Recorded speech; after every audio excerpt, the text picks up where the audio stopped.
Okay, good afternoon, friends. Welcome once again. Today we are going to discuss about supply analysis. This would be our second lecture. In the first lecture, if you remember, we have started off with the law of supply, which is your chapter number 4 in your economics card textbook. Right?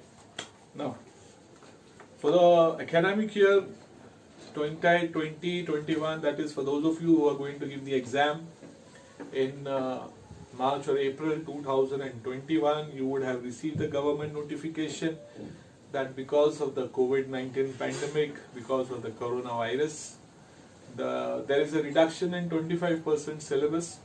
And what are the points which have been omitted? Those have also been given, which would be shared in a different, I would write it down on a piece of paper, and that PDF will be shared on this very channel on Padle Baba. But the videos which are going to be made here, they will cover the entire syllabus, right? ऐसा नहीं है कि कोई point अगर आपका exam के लिए 2021 में जो आप एग्जाम देने वाले हो, अगर वो एग्जाम में वो नहीं आने वाला है तो यहाँ पर वो कवर नहीं किया जाएगा। यहाँ पर सब कुछ कवर किया जाएगा। आप वो नोटिफिकेशन देख लीजिएगा। आपके क्लासेस में, आपके कॉलेज में जब भी आपकी क्लासेस चालू होती है वो आपको बता देंगे। Accordingly, you can very well omit those topics. You can very well omit those points, right? आपके एग्जाम में वो चीज आने वाली नहीं है. Okay. Now हम लोगों ने स्टार्ट किया था. Okay. Before we fully start off, I hope आप लोग जो देख रहे हो, you are all my regular students. You have been watching my previous lectures. और आपको पता है कि मेरी शर्त सिर्फ ये है कि आपके पास एक नोटबुक होना चाहिए, आपके पास एक चलने वाली पेन होना चाहिए, जिसके अंदर you can scribble on your rough notebook. और अगर आप टेक्स्ट बुक साथ में रखते हो तो सोने पे सुहागा. It's very nice. How do we go about studying it? You have to refer to the text book. Text book से आपको पढ़ना लाजिम और जरूरी है. उसका कोई ऑल्टरनेटिव नहीं है, काय पर्याय नहीं. You have to refer to the text book. उसके बाद में आपको जो नोट्स रिफर करने का कीजिए, आपको जो क्वेश्चन आंसर्स, जो गाइड, जो मास्टर की, जो ट्यूटोरियल की नोट्स आपको रेफर करना है, please refer. But please text book को छोड़ना नहीं. टेक्स्ट बुक को तो आपको कोई भी हालत में कम से कम 2 से 3 बार पढ़ना है, till the time you understand fully the concepts. Text book is your Bible. इसके अलावा एग्जाम में कुछ आने वाला नहीं है, right? Please refer to the text book. It is very exhaustive. इसके बाद में बहुत सारे क्वेश्चन आंसर एक्सरसाइजेस दिए गए हैं. You can very well listen to my lectures, read the textbook. उसके पीछे जो इतने क्वेश्चन आंसर दिए गए हैं, spoil your textbook like anything. उसको इतना गंदा कर दो कि तुम अगले साल किसी को दो तो तुम्हारे को गालियां दे कि यार ऐसी टेक्स्ट बुक कोई बना के देता, इतने उसके अंदर मारे ले, कुछ पढ़े नहीं जा रहे. That means you have actually studied from the textbook. That is what I want. इतना अंडरलाइन करो, इतना उसको हाईलाइट करो, yellow highlighter, orange highlighter, pink highlighter, underline with blue pen, black pen, red pen, इधर स्क्रिबल, उधर posted sheets, nothing like it, so that this becomes a ready resource. इसके अलावा तुम्हारे पास कोई रिफर करने की कोई चीज जरूरत नहीं है. एंड यस, जो पॉकेट डायरी में आपको बोला था वो, if you are maintaining it, well and good. If you feel it's not necessary, well and good. It was a thing which I had adopted when I gave my HSC exams in 1994, 26 years before. I found it to be very useful. Now times have changed. Okay, this is a new generation. You all have got a very photogenic memory. एक time देखने से अगर आप याद कर लेते हो, very nice. Okay, coming back to the topic. We are here on YouTube on Padle Baba channel, right? All of you have access to it, and I am available on WhatsApp on this number. 9113 9011320004. I would appreciate if you drop me a WhatsApp message saying, Uncle, I saw your video and blah blah blah. उसके नीचे तुम्हारे को जो भी ABCD लिखना है आप लिख सकते हो, जो भी MBFS लिखना है आप लिख सकते हो. I don't mind. Plus please be polite, be courteous, no spamming, no trolling. I hope I am not like that. ठीक है, लास्ट टाइम हम लोगों ने देखा कि टोटल आउटपुट क्या है, स्टॉक क्या है, सप्लाई क्या है. After that, we saw what is the definition of supply. We saw the individual supply schedule. We saw the individual supply curve. We saw the market supply schedule. We saw the market supply curve. And the last topic which we discussed last time was determinants of supply. Why I am repeating this is because अगर आपने वो नहीं देखा है तो please आपसे request है कि ये वीडियो शट डाउन करो, पार्ट 1 का रेफर कर लो। व्हाई? ये जो डिटर्मिनेंट्स ऑफ सप्लाई हम लोगों ने लास्ट टाइम कवर किया, what do mean by determinants? वो कौन सी चीजें हैं जिसपे सप्लाई निर्भर करता है, डिपेंड करता है, वो अगर आप अच्छे से पढ़ लेंगे तो आज का टॉपिक आपके लिए बहुत इजी हो जाएगा। Today we are going to cover law of supply, और उसके अंदर एक पॉइंट है एजम्पशंस। तो वो जो डिटर्मिनेंट्स की पॉइंट जो लास्ट टाइम कवर हुई थी और आज जो एजम्पशंस है दे आर इंटर रिलेटेड। कैसे? For example in determinants there was a point कि cost of production is a determinant of the law of supply. If the factor price increases, the cost of production increases, as a result supply decreases। यानी कि अगर cost of production बढ़ जाता है, मैं seller हूं, एक पर्टिकुलर प्राइस मार्केट में फिक्स्ड है, ठीक है, अगर कोई चीज मुझे 10 रुपए में सेल करना है, that is the price which is fixed in the market. Okay, मेरे को वो चीज 7 रुपए में आती थी, मेरा 3 रुपया प्रॉफिट था। ओके, लेकिन कॉस्ट ऑफ प्रोडक्शन बढ़ने की वजह से मेरे को खुद वो चीज जो 7 रुपए में आती थी अभी 9 रुपए में आ रही है। तो क्या मैं उतना स्टॉक सप्लाई करूंगा? मैं उतना मार्केट में नहीं सप्लाई करूंगा। But has the price change? No, the price is the same 10 rupees, but the cost of production has change. मेरा कॉस्ट ऑफ प्रोडक्शन बढ़ गया है। तो डिटर्मिनेंट्स ऑफ सप्लाई और assumption to the law of supply both are interrelated. We'll see how when we come to the assumptions in this today's lecture. Okay, can we start? You have your textbook, you have your rough book, you have a चलने वाली pen. Now most of you might think what a ridiculous preposition, चलने वाली pen. Pen तो चलने वाली होती है ना, लेकिन एन मोमेंट पे क्या होता है, आप पेन लेते हो, यहाँ वहां से देखते हो, घसते हो, हाँ अरे ये नहीं चल रही, मम्मी दूसरी पेन दो ना, पापा दूसरा पेन दो ना, भाई दूसरा पेन देना, फिर 2-3 पेन चलने के बाद में कोई पेन चलती है, राइट? सब practical thing which we have seen in our own houses, right? I am also a student, I also go through the same thing, I also listen to many webinars, and I also have experienced a lot of such things, right? Coming to the law of supply, what is the law of supply? Anybody? Demand supply देख चुके, right? There is an inverse relationship between the demand and price. तो जैसे price कम होता है वैसे demand बढ़ता है।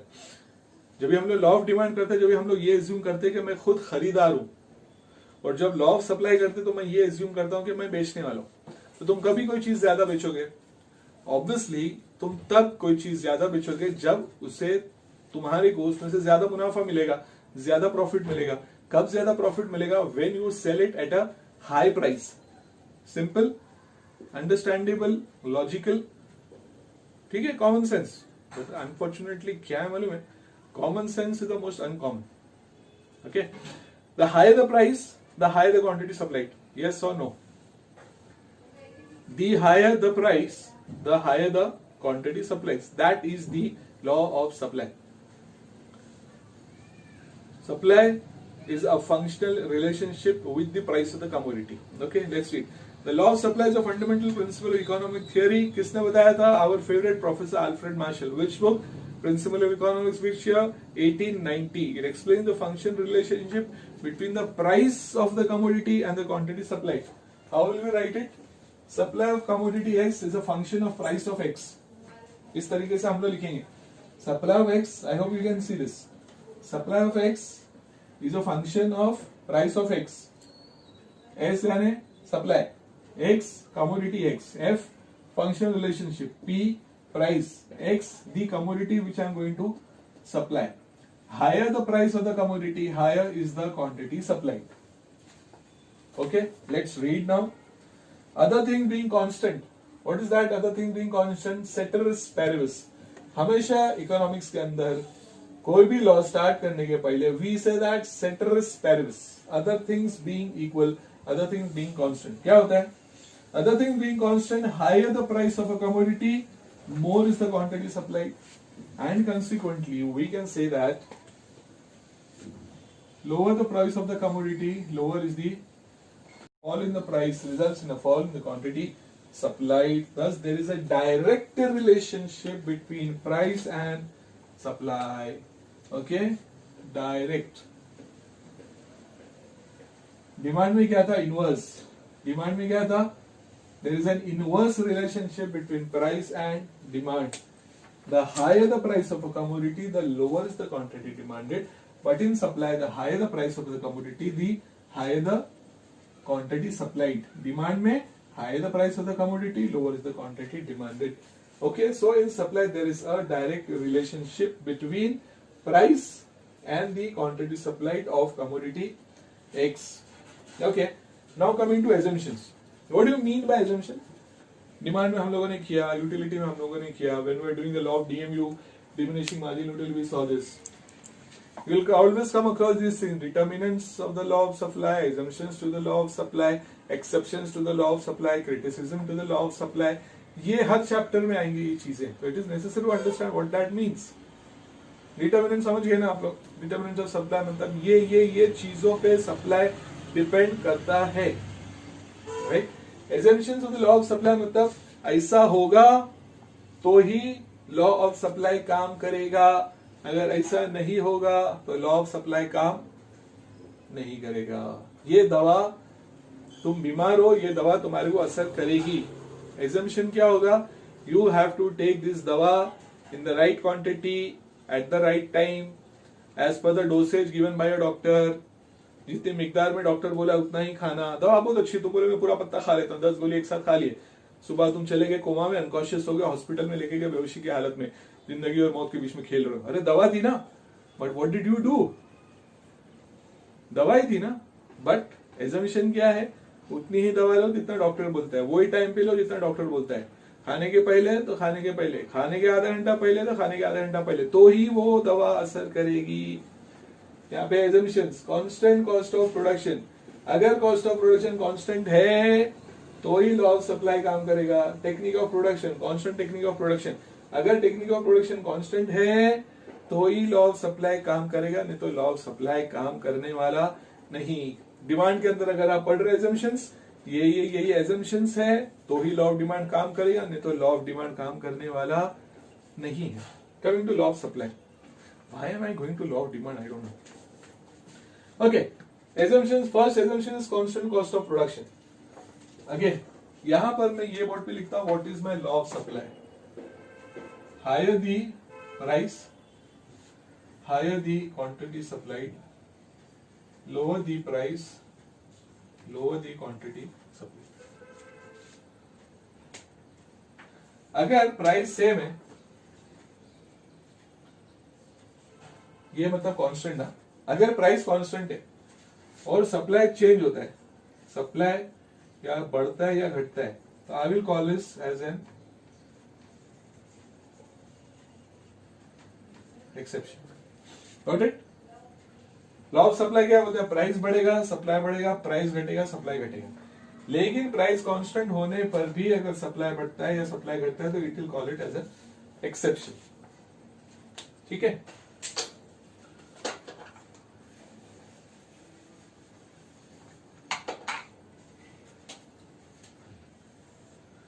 Okay, coming to the assumptions one by one.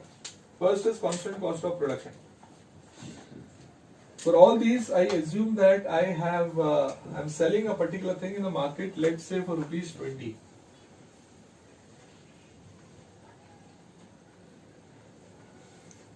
This is my selling price. Okay. My selling price in the market, let's say for this pen, this marker is 20 rupees.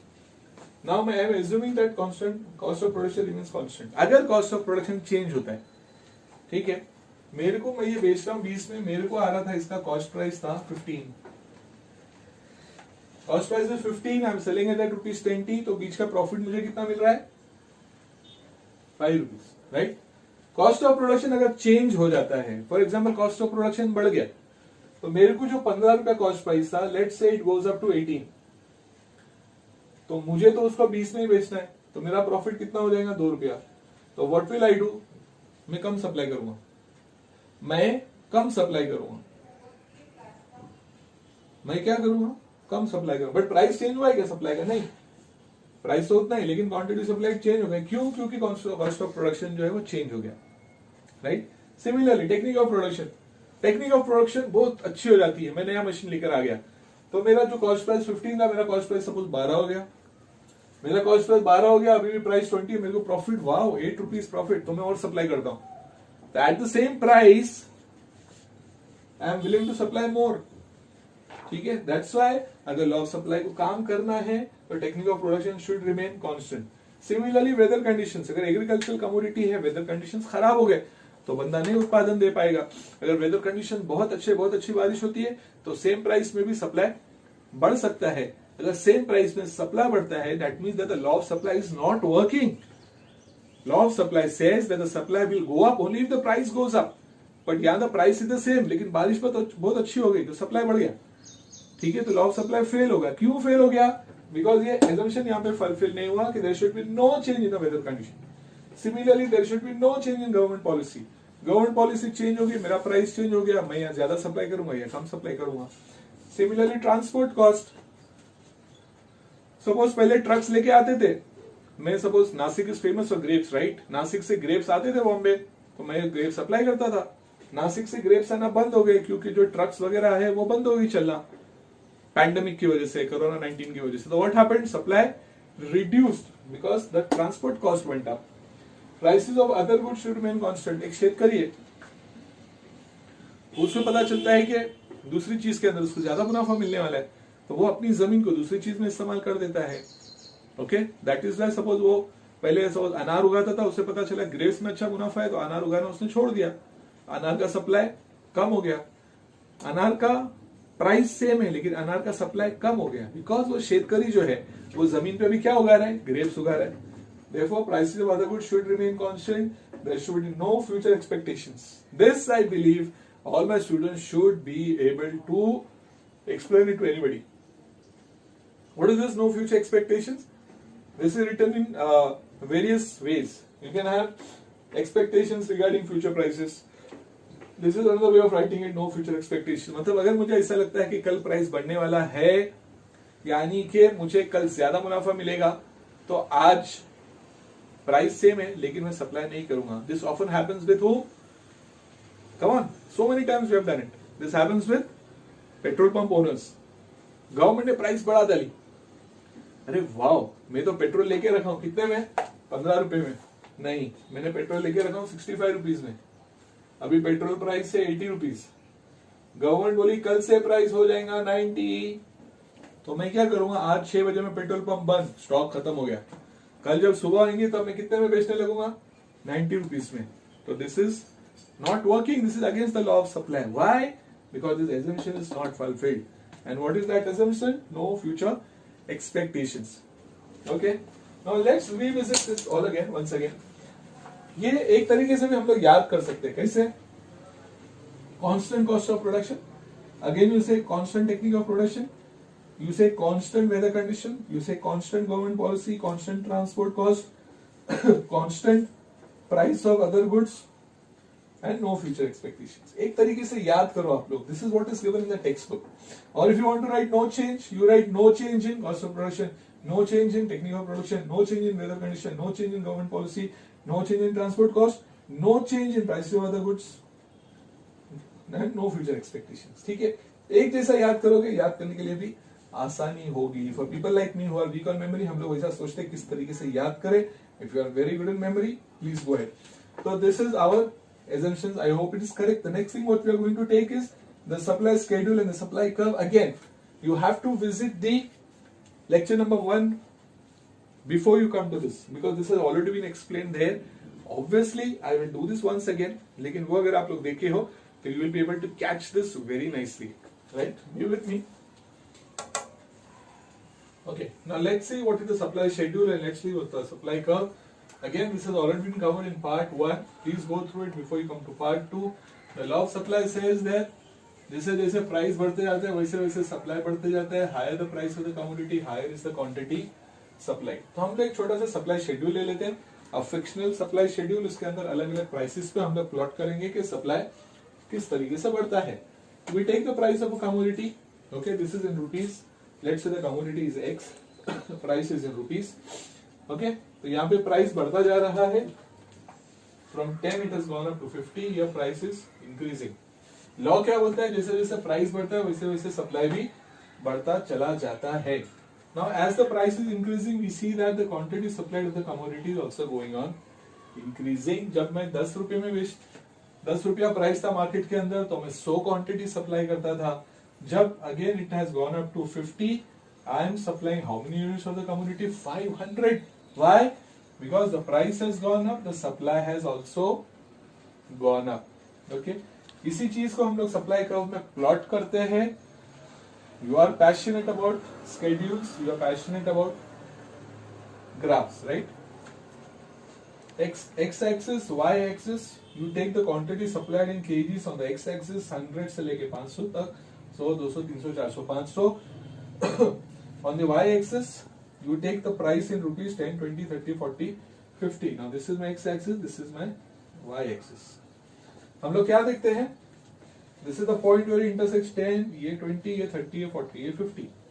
Now when I try to draw a line, what do I find? I draw a line connecting all these points. This gives me my supply curve. I find that the supply curve rises upwards from left to right.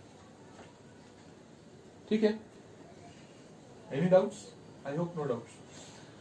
Again, as the price increases, the supply also increases. This means that there is a direct relationship, not an inverse relationship, as opposed to the law of demand. तो अगर direct relationship है तो क्या होगा? The supply curve rises upwards from left to right. ये मेरा left है, ये मेरा right है. Supply curve इस तरीके से बढ़ रहा है, which shows the direct relationship between quantity price and quantity supplied. If this goes up, this also goes up. Okay? इसके बाद हम लोग एक टॉपिक करेंगे which are the exceptions to the law of supply.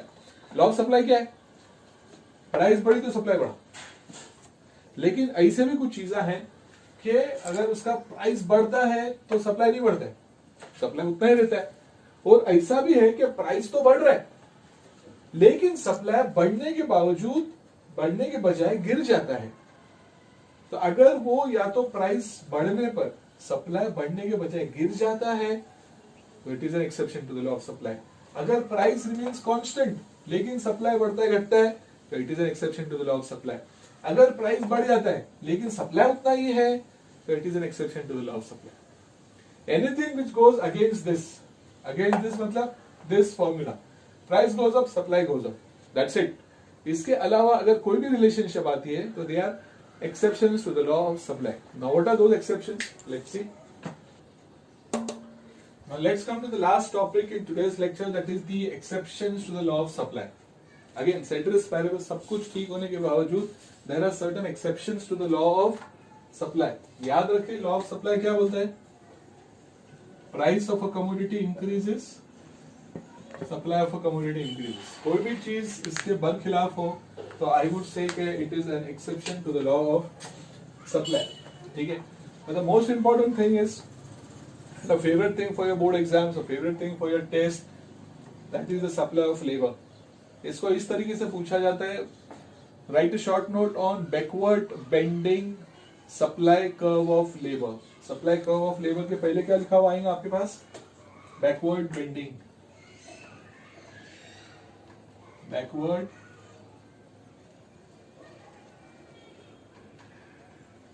Backward bending supply curve of labor. मतलब I'll come to this later, just because I've taken this topic. Supply curve पहले ऐसा बढ़ता है फिर बाद में वापस पीछे आता है. Okay, we'll do this later. Let's come to the exceptions. I hope you can see this. If not, let's zoom it. We'll discuss 5 exceptions to the law of supply. One is agricultural goods. What do you mean by agricultural goods? Agricultural goods जो खेती में शेतकरी उगाता है, जो farm पे उगते हैं, उसका जो सप्लाई है, that supply cannot be increase or decrease. वो पर्टिकुलर सीजनल उसका उत्पादन होता है और वही चीज मार्केट में सप्लाई होती है. ऐसा नहीं कि तुम उसको ज्यादा प्राइस देने के लिए तैयार हो तो the supply of the commodity will increase. No, supply of the commodity would remain constant.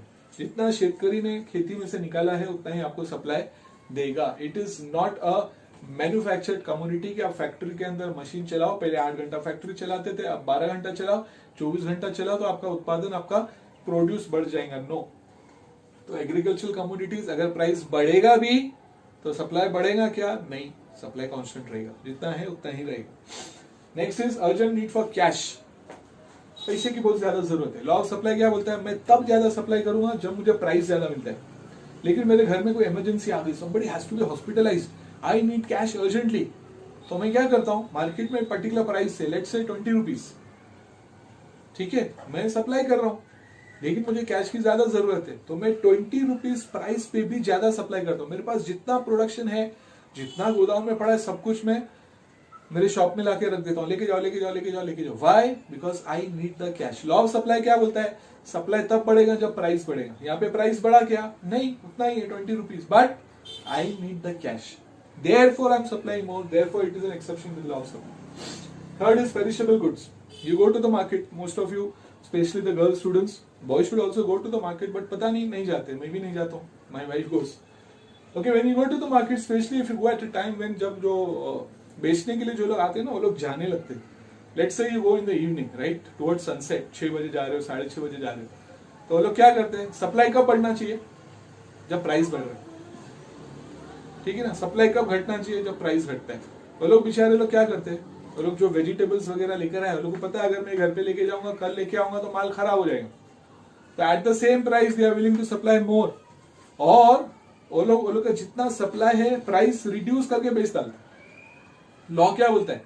Price अगर घटेगा तो सप्लाई घटना चाहिए, लेकिन यहाँ प्राइस घट रहा है, सप्लाई घट रहा है क्या? नहीं, सप्लाई या तो उतना है या तो और बढ़ गया।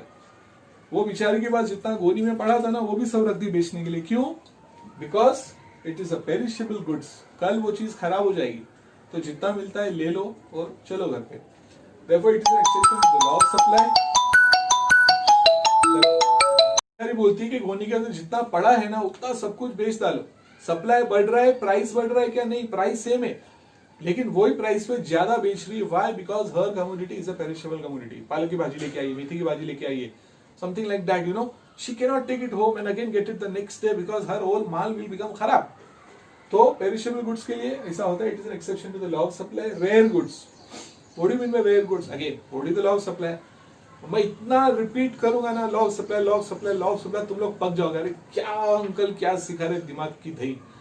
But you will remember it like anything, and I hope अगर आप लोग लेक्चर सुन लिए, टेक्स्ट बुक रिफर कर लिए, एक टाइम खाली टेक्स्ट बुक पढ़ लो इसके बाद, and then you will be able to teach it to anybody else. I promise you.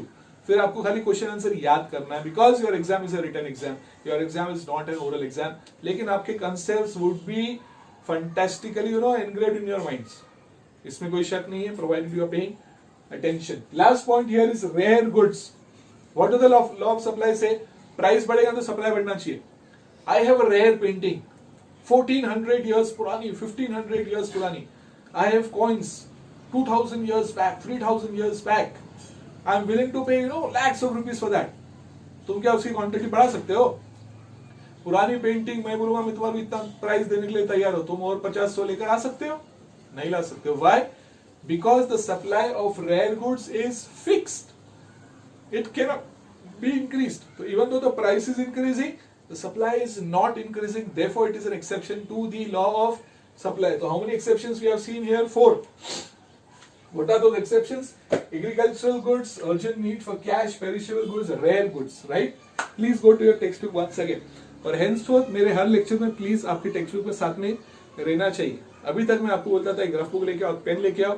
एक एक्स्ट्रा चीज अभी ऐड हो गई है, तुम्हारी टेक्स्ट बुक या डिजिटल फॉर्म में हो या रफ बुक हो, आई मीन हार्ड फॉर्म में हो, हार्ड कॉपी हो या सॉफ्ट कॉपी हो, it doesn't matter, but it should be there with you. The last and the most important, in fact this was the first, लेकिन I thought we should cover it later, उसके लिए ये फटाफट हम लोग कवर कर लिए।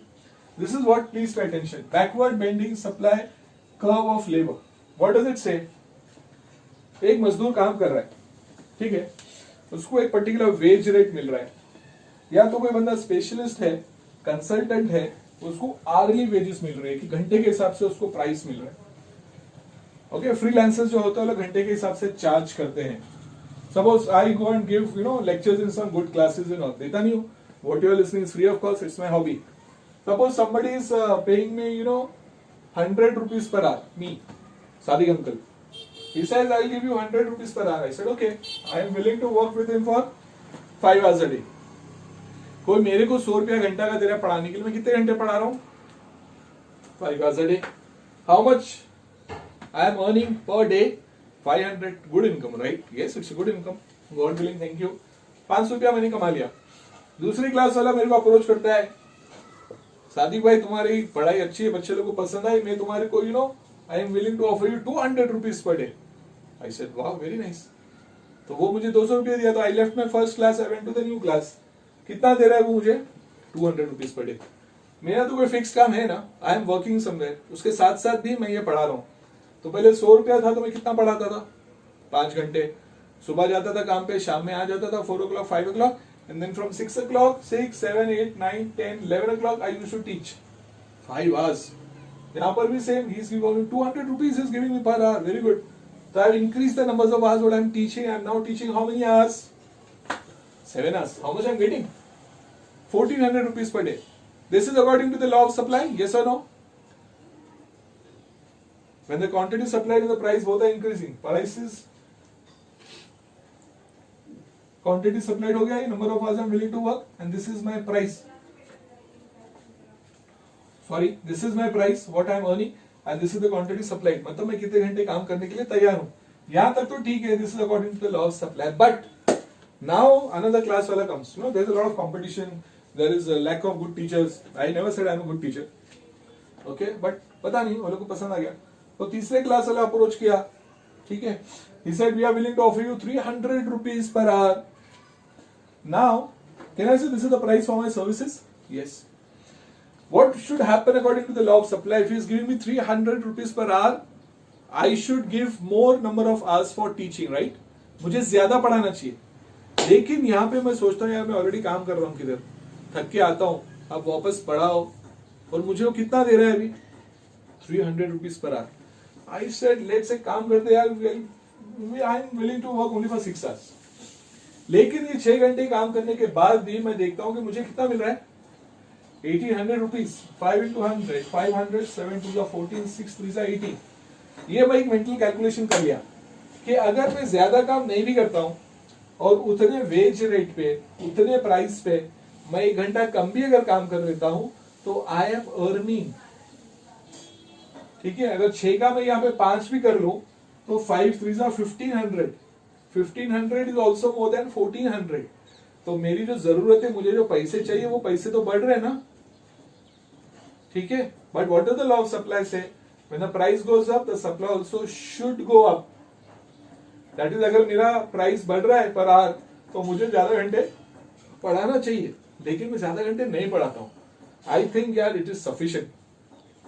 आई need more time for my family, I need more time for my leisure, आराम करने का है, मेरे दूसरे हॉबीज है, you know, I like to play scrabble, I want to play ludo with my children, है ना। अभी तो ऑनलाइन लूडो भी खेलने लगे सब लोग, मुझे वो सब काम करना है। I want to sleep man, ठीक है। ये सब चीजें भी है, सब कुछ कमाई थोड़ी है, तो मैं नहीं करता हूं। तो it is an exception to the law of supply. अब इसमें सप्लाई कर्व कैसा होगा? सप्लाई कर्व कैसा होगा? You can help me. पहले हम लोग ये प्लॉट करेंगे 500 से 1400, ठीक है, फिर 1400 से 1800। इधर क्या हो रहा है? एक्स एक्सिस पे हम लोग क्या लेंगे? How many, what do we take on the x axis? The quantity supplied. यहाँ पे क्वांटिटी सप्लाइड क्या है? The number of hours which I am willing to work, 5 hours, 7 hours, 6 hours। और यहाँ पे क्या है? The price 100 200 300। I do that, I take the, यहाँ पे है एक्चुअली क्वांटिटी सप्लाइड,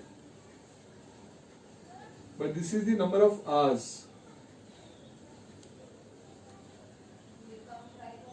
और यहाँ पे है 100 200 300, that is the price per hour in our example.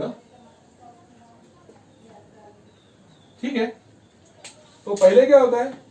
100 रुपया घंटा था तो 5 घंटे पढ़ाया, 100 रुपया घंटा था तो 5 घंटे पढ़ाया, 200 रुपया घंटा था तो 7 घंटे पढ़ाया, 200 रुपया घंटा था तो 7 घंटे पढ़ाया, 7।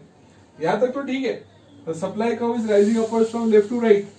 लेकिन जब 300 रुपया हो गया तो 6 घंटे पढ़ाया, 300 रुपया हो गया तो 6 घंटे पढ़ाया। तो यहां से वापस I see that the supply curve is coming back. पहले it is rising upwards from left to right, now it is rising upwards from right to left. तो इसको हम लोग बोलते हैं बैकवर्ड बेंडिंग। पहले मैं आगे गया फिर मैं पीछे आया, okay, like this 7। That is called as a backward bending supply curve of labour. और वो क्यों ऐसा होता है? Because I want to spend more time doing something else what I like, rather than spending my entire time in this example going and teaching. जैसे जैसे price बढ़ता है, आपका 500 घंटे 500 rupees. Suppose somebody is willing to give me 500 rupees per hour. What will I do? Go and work for 10 hours? I need some time for myself, boss. Right? So this is again an exception to the law of supply. So we have seen total 5 exceptions. First is backward bending supply curve of labor. Second is agricultural goods. Third is urgent need for cash.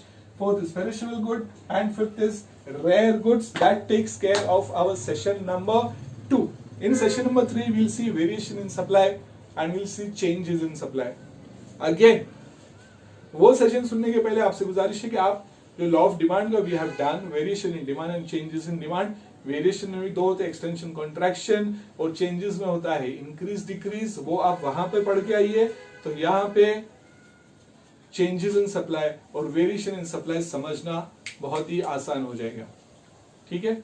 I hope you will be with me. Please do watch. There will be 2 more lectures in supply before we go up to the other things, and shortly we will also come out with OCCA lectures also. Again, I would repeat, for those of you who are giving exam in March or April 2021, because of the corona pandemic, the circular has come in which some points have been marked out which you do not have to refer. तो आप लोग please अपनी text book लेकर उसको चौकड़ी मार देना. Even though I have covered those points here, you don't need to cover it in your exam for 2021. ठीक है. Till then, goodbye, good luck, keep on watching. Padle Baba, and do WhatsApp me on 90113-20004. I also would like to know whether I am reaching out to you or not, whether you like it or not. And please be very blunt regarding your suggestions. Constructive criticism is always welcome. मुझे बुरा नहीं लगेगा. Okay? Stay home, stay safe. Good luck.